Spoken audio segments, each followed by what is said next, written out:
Hi everybody, welcome to lesson 2 in our cookery series. Just before we start, today we're going to make savoury omelettes, but I just wanted to maybe have a little chat first. I've actually decided to kind of rejig the lessons because I'm aware that you've all got your ingredient packs now and there's a lot of perishable goods. So in order to use them up so before they go off, I'm going to actually change the lessons around a little bit. So today we're doing savoury omelettes. Next lesson we're going to do pasta bolognese. Then fourth lesson we'll do the vegetable soup and brown bread, and the fifth lesson we will do cottage pie, and then we'll want to do our sweet stuff. So just if you have your ingredient pack, you might do something is check the date on your minced beef, and I think it would probably be best to put it into the freezer and you can take it out the evening before each lesson. So I'll give you a reminder at the end of each lesson what we're going to be doing next, so you'll know what you need to have ready. Also your vegetables, you might take them out of their plastic packets if they're in plastic bags or packets. Your carrots and parsnips and leeks and onions, you can put them into a plastic container with maybe a bit of kitchen paper or a tea towel in the bottom, or in the bottom drawer of your fridge, and put a tea towel or some kitchen paper in the bottom, and that will kind of absorb any moisture and keep them fresher for longer. The only thing not to take out of the packet is mushrooms, because mushrooms go off very quickly when you remove the cellophane from the packet, because they actually dry out in the fridge. So you can leave your mushrooms as they're packed straight into the fridge. And the other vegetables, you can put them into the fridge, either in your vegetable drawer with some tea towel or kitchen paper at the bottom, or if you have a plastic container, you can put them into the fridge. Okay, so today we're going to do the savoury omelette, and omelettes are really quick and handy to make, and they're very nutritious. So first what we're going to do is we're going to chop up some onion and some mushrooms and some pepper. You can put in or leave out whatever. If you don't like onion, you can leave it out, or if you don't like pepper or mushrooms. So I'm going to show you actually how to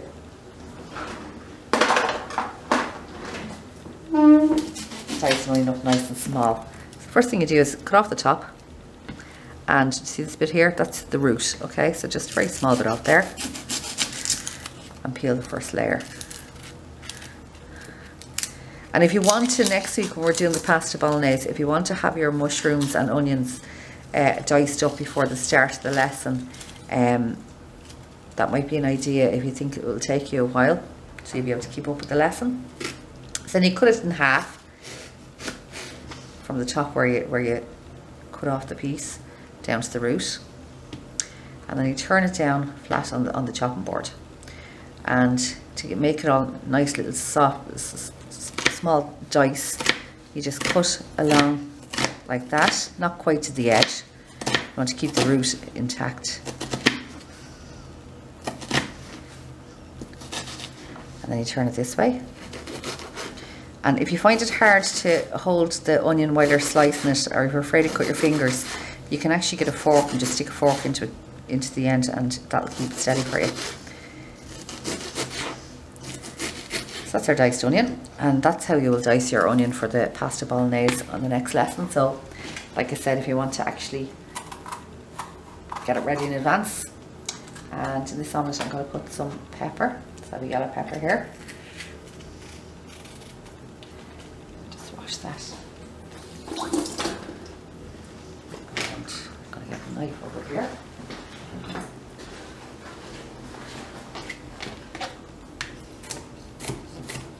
And you can just cut that in little squares.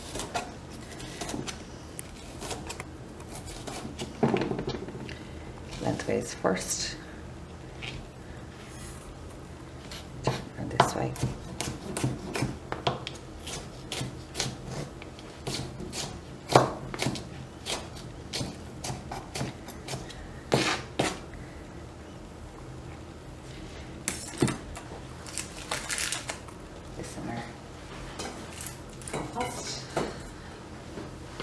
And now just get a few mushrooms.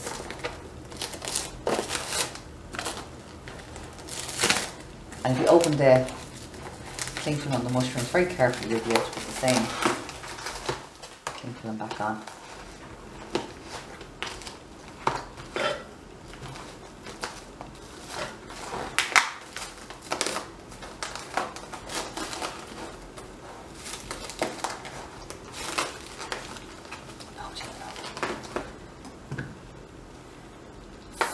And you can put anything you like into your omelette. If you had some tomato, maybe some ham, whatever you like yourself.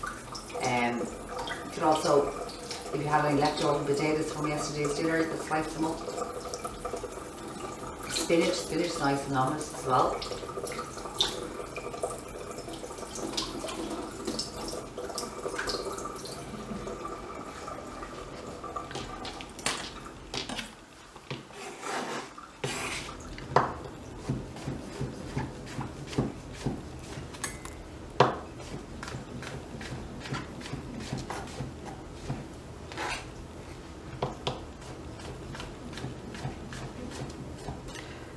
So now I've probably chopped up enough there for 2 omelettes. So next what you're going to do is you're going to get your 2 eggs.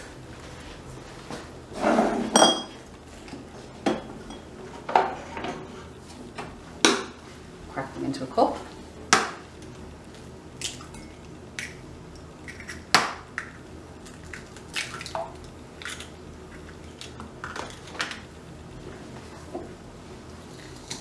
Salt.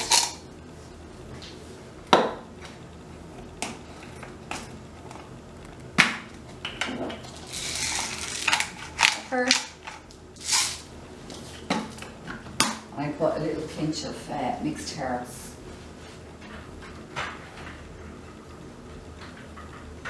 You can also put a little bit of oregano or thyme. If I can. Do you have any herbs? Somebody stole the mixed herbs.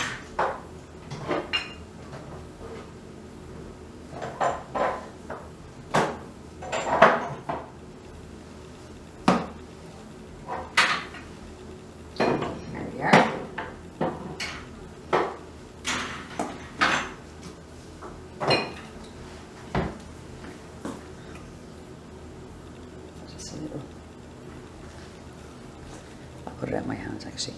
About that much. Good pinch. And a drop of milk. So about a tablespoon.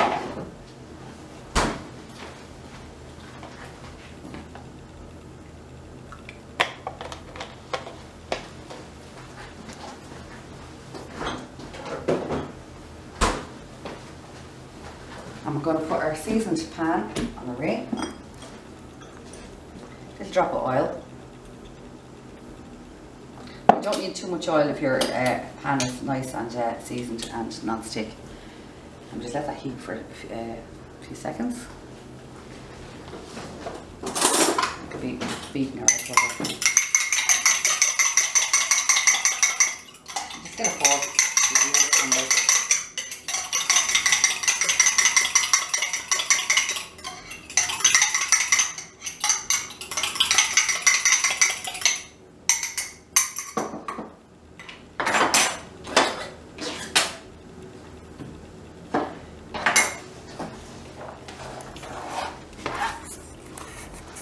Like I said, you can put anything really in on it, anything you like at all.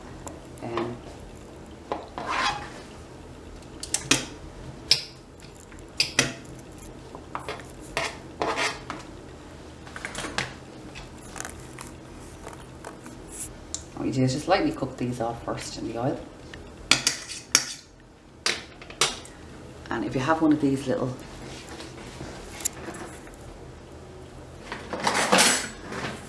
spatulas, they're really good. And you don't actually scratch your pan then.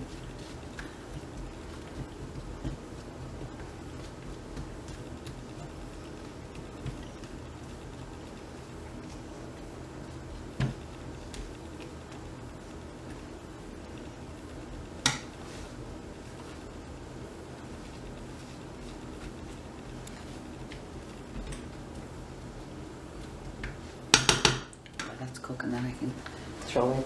Eggshells are very good to put around your plants to keep your slugs, away from them. So if you have any nice plants outside that you don't want the slugs to eat, you can break up the eggshells and sprinkle them around it. That's it. It's not very nice. Slugs need to eat too. No, they don't need to eat. They eat the grass. They don't need to eat your plants. They can plenty of grass out there, they can have that. You could make them an omelette. Actually, I don't know, are slugs vegetarians? Yeah, I think they're herbivores.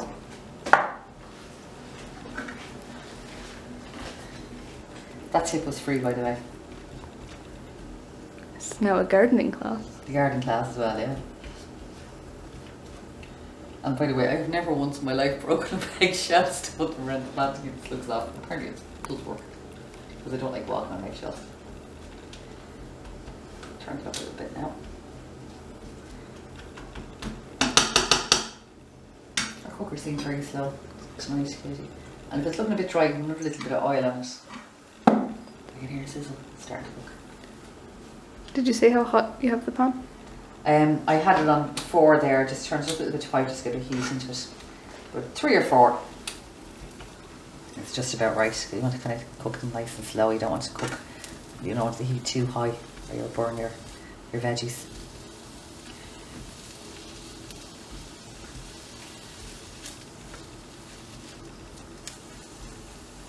And if you're non-vegetarian, a bit of chopped up ham is nice and on it as well. And you can serve your omelette with a few chips or beans or salad.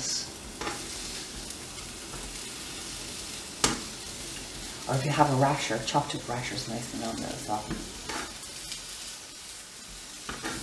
What do you like in your omelette, Katie? I mean, I don't want to ruin this, but I don't really like omelettes. But I mean, of course I'd love this one because it's so delicious. You'd have a bucket of spinach in it, wouldn't you? Yeah. I'm essentially a slug.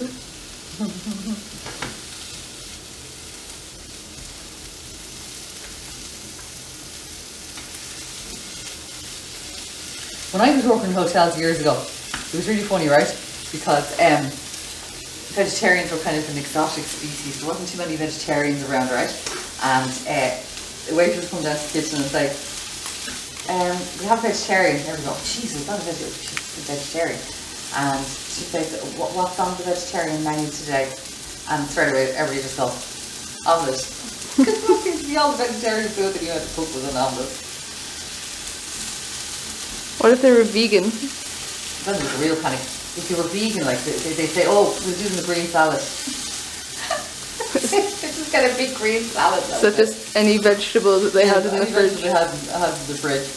You just get a pile of vegetables. So yeah, so they were very badly hated for years ago.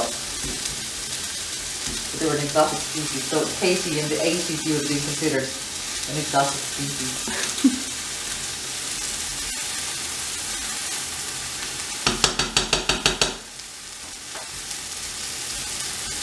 So I'm going to turn that down now to 2 because we don't want it too hot now when we put the egg in. So when you have that kind of looks nicely cooked and softened a bit, you'll kind of see the onions are kind of more translucent, so they've lost that kind of really white colour.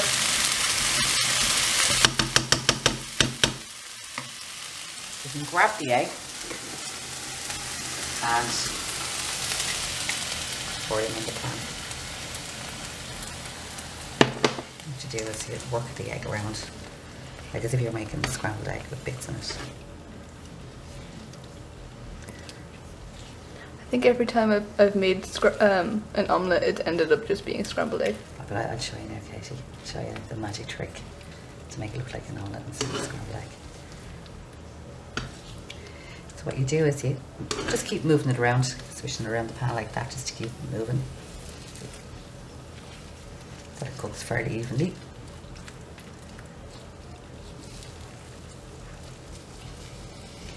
And just before it looks like it's fully cooked, what you need to do is you need to flatten it out like that, okay? This is where it becomes an omelette rather than a scrambled egg. But basically an omelette is scrambled egg, only it's flat. Okay, and just leave that on the heat there. Grab, this is the stage where if you want to put spinach or cheese in your omelette, this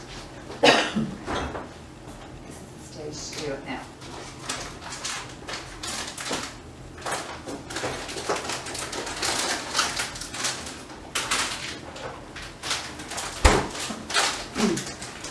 I have some actually already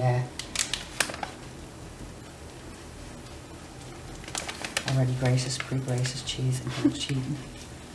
Okay, so there we are, and you can see it's all kind of nice there now. You need scissors. Sure.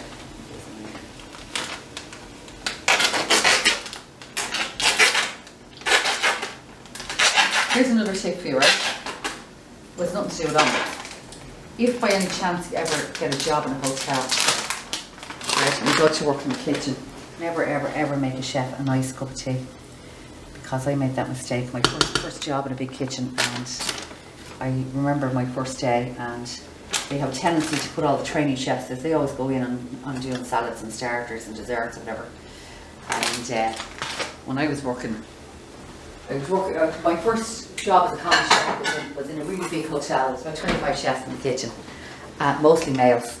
And you know, you were just head down washing the lettuce, whatever you were asked to do. And the head chef and the second chef. Should you not describe what you're doing? Oh yeah, sorry. So you use your spatula or a fork, or even if you haven't got one of these little spatulas, a wooden spoon, or even just a plain knife that you're doing it with. And what you do is you squeeze it under there, flip that over there, right? And then you flip it again, and then you just roll it out onto the pan like that. There you go. Look at that. Perfect. You have to give it a pat to make sure it's pat, make sure it's dead and that it's there now. There you go. So that's an omelette. It's very easy to make. Takes a little bit of practice. The rolling bit takes a little bit of practice. So when you do it the first few times, don't worry, it's going to flop all over the place. And when it does and it lands on the plate, not where it was supposed to, just get a knife and just lift it up and just roll it up into a nice little cigar shape like that. So anyway, I finished my story, right? Yeah. So my first day anyway, I'm in the hotel and there's all these chefs and it's all really busy and they're setting pans on fire and everything, and I'm over here with all the commie chefs, you know, as they are. All 4'11" of you. Yes. And the next thing, the head chef shouted over, "Hey, you! Right, they don't know who you are, they don't care who you are. Hey, you, come over here." And I thought, oh my God, they've noticed how talented I am. I'm going to be straight over there now setting pans on fire. They just think I'm brilliant and they're going to give me a job over there where the main action takes place. So I went over, all eager, and he said, "I'm going to give you an order and you have to remember it all and see if you can carry it out." So I said, "Right, grand." So he said, "Right, you want 8 cups of tea," and then start rattling through 2 with sugar, 2 with 2 sugars, 1 with 1 sugar, 1 with no milk, blah, blah, blah, blah. Off I went and said, "I have to make sure that this is really, really good tea. Like, this is my moment to impress." So I made great tea, and I was left making the tea every day. So, and chefs drink a lot of tea, so you could end up doing the tea round 10, 12 times during the shift. So the moral of the story is never ever make a chef a nice cup of tea. If they ask you to make tea, make sure it's so terrible that they'll never ask you to make it again. And that's the end of today's lesson. See you next week where we'll be making pasta bolognese. So if you're putting your mince in the freezer, make sure to take it out the evening before. Talk to you then.